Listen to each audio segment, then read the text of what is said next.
আসসালামু আলাইকুম viewer. Cake মোটেই নামিয়েছি ওভেন থেকে, প্রচণ্ড গরম। আর কোকো দেখো না, এর মধ্যে এই কেকই খাবে।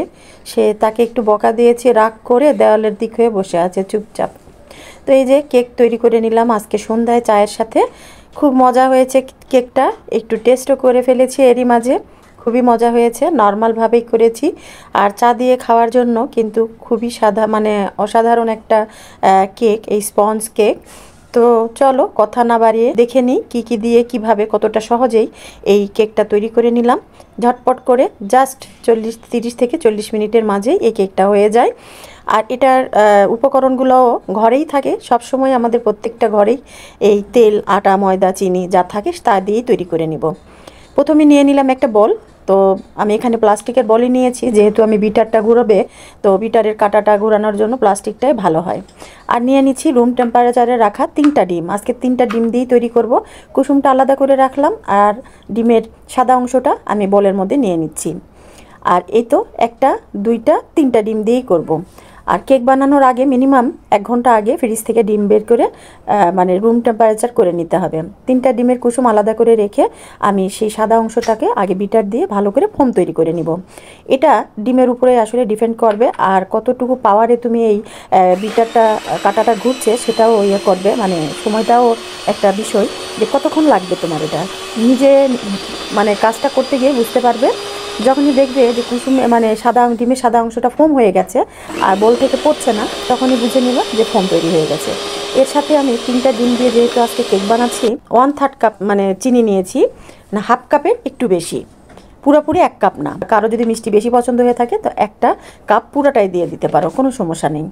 তো আমি 1/3 কাপ দিয়েছি, দেখে যে 1/3 কাপ দিতে হবে তেমন কিন্তু কোনো কথা নেই। তো চিনিটা দিয়ে 2-3 বারে কিন্তু চিনিটা দিয়ে দিলাম, দিয়ে আবার ভালো করে ফোম করে নিয়ে এর সাথে আমার যে আলাদা করে রাখা ডিমের কুসুমটা সেটা ঢেলে দিলাম। তো ডিমের কুসুমটা দিয়ে কিন্তু আমি বেশিক্ষণ আর বিটারটা চালাবো না, জাস্ট 2-1 মানে 10-15 সেকেন্ডের মতো। এরপরে দিয়ে দিলাম 1 টেবিল চা চামচ লেবুর রস। তো ভিনেগার যদি থাকে তো ভিনেগার দিয়ে দিবা, আমি লেবুর রসই চিপে দিয়ে দিয়েছি 1 টেবিল চা চামচ।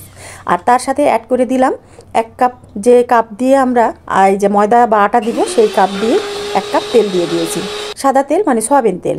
সেটা দিয়ে একটু ফেটিয়ে নিলাম। তবে তেল দিয়ে কিন্তু বেশিক্ষণ ফেটানো যাবে না, খুব অল্প সময়ে ফেটাতে হবে। তবে এই কাজটা কিন্তু তোমরা হাত দিয়েও করে নিতে পারো। এর সাথে আমি এই যে কাপ দিয়ে তেল দিয়েছি ঠিক ওই কাপ দিয়ে 2 কাপ ময়দা নিয়ে নিয়েছি। আর ময়দার সাথে 1 চা চামচ দিয়ে দিয়েছি বেকিং পাউডার, সোডা না কিন্তু পাউডার। আর 1 চিমটি লবণ, জাস্ট একটা মিষ্টিটা ব্যালেন্স করার জন্য। তো এই তো আটাটা ভালো করে মিশিয়ে নিলাম চামচের মাধ্যমে। তারপরে বিটার দিয়ে ফেটিয়ে রাখা সেই ডিমের ফোমটার সাথে পর্যায়ক্রমে 3-4 বারে, আমি আটাটা একবারে কিন্তু দেওয়া যাবে না, অল্প অল্প করে 3-4 বারে দিয়ে নিচ্ছি। আর একটা কথা মনে রাখতে হবে, চামচটা যেভাবে আমি ঘুরাইতেছি একইভাবে একই লেন্থে একই মানে ইয়াতেই এটা তালেই কিন্তু এটা ঘুরিয়ে খুব স্মুথ একটা ব্যাটার তৈরি করে নিতে হবে।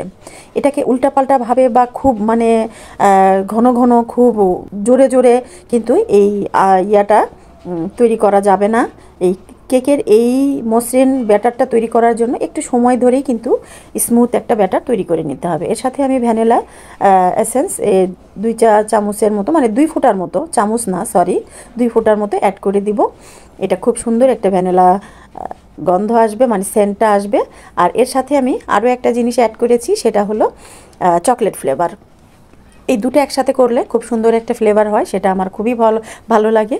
তো আমি কিন্তু এখানে চকলেট ফ্লেভারটাও এই যে 1 চা চামচ দিয়ে দিলাম। এতে খুব সুন্দর একটা কালার আসবে। তোমরা ইচ্ছা করলে আর একটু বেশিও দিতে পারো, আমি অল্পই দিয়েছি কারণ ওইদিকে ভ্যানিলা দিয়েছি আর এদিকে চকলেট, দুইটা মিলে একটু হালকা হালকা খুব ভালো লাগে আমার এই ইয়াটা, মানে সেন্টটা। তো এই তো একটা সাদা কাগজ ভালো করে কেটে তেল দিয়ে ভালো করে একটা মানে বানিয়ে নিয়েছি, খোল বানিয়ে নিয়েছি। আর তার উপরে ব্যাটারটা সুন্দর করে ঢেলে নিচ্ছি। দেখো কতটা স্মুথ আর খুব সুন্দর একটা ব্যাটার তৈরি হয়েছে। চামচের সাহায্যে পুরোটা ভালো করে মুছে আমি এই বাটির উপরে নিয়ে নিব। এটা কিন্তু আমার অ্যালুমিনিয়ামের একটা সাসপেন, তো তোমরা স্টিলেও করতে পারো বা টিফিন বক্সেও করতে পারো। তো আমার এটা ছিল, আমি দুধ জাল দিই সেখানেই করে নিলাম। তো এরপরে ভালো করে ট্যাপ দিয়ে নিতে হবে, মানে ট্যাপ করতে হবে অনেকক্ষণ ধরে। দেখো ছোট ছোট কত বুদবুদ বেরিয়েছে, ট্যাপ করতে হবে বেশ কিছুক্ষণ ধরে। ট্যাপ করে নিলে ভিতরে যে ইয়েগুলো থাকে, বাবলগুলো থাকে, সেগুলো সব বের হয়ে যাবে। এরপরে আমি প্রিহিটে রেখেছিলাম ওভেনটা 5 মিনিট। এরপরে দিয়ে দিলাম ওভেনের মধ্যে, বসিয়ে দিলাম কেকটা। আর আমি সেট করে নিচ্ছি এই যে 30 মিনিট। 5 মিনিট তোমার প্রিহিট আর 25 মিনিট হলো তোমার এই কেকটা হতে আমার সময়। আর আমি 170 বা 80-তে দিয়ে দিয়েছি। তো এতেই আমার কেকটা হয়ে যাবে 20 থেকে 25 মিনিটের মধ্যে। আর এই তো হয়ে গেছে, দেখিয়ে দিচ্ছি কতটা সুন্দর হয়েছে কেক, যেটা তোমাদের সামনেই সুন্দর করে কেটে নিলাম। খুব একটা মানে বড় বড় স্লাইস করি নাই, মিডিয়াম একটা স্লাইস করেছি, কিন্তু খুবই অসাধারণ হয়েছে খেতে। তো এই তো চায়ের সাথে খুব সুন্দর একটা মানে কেক।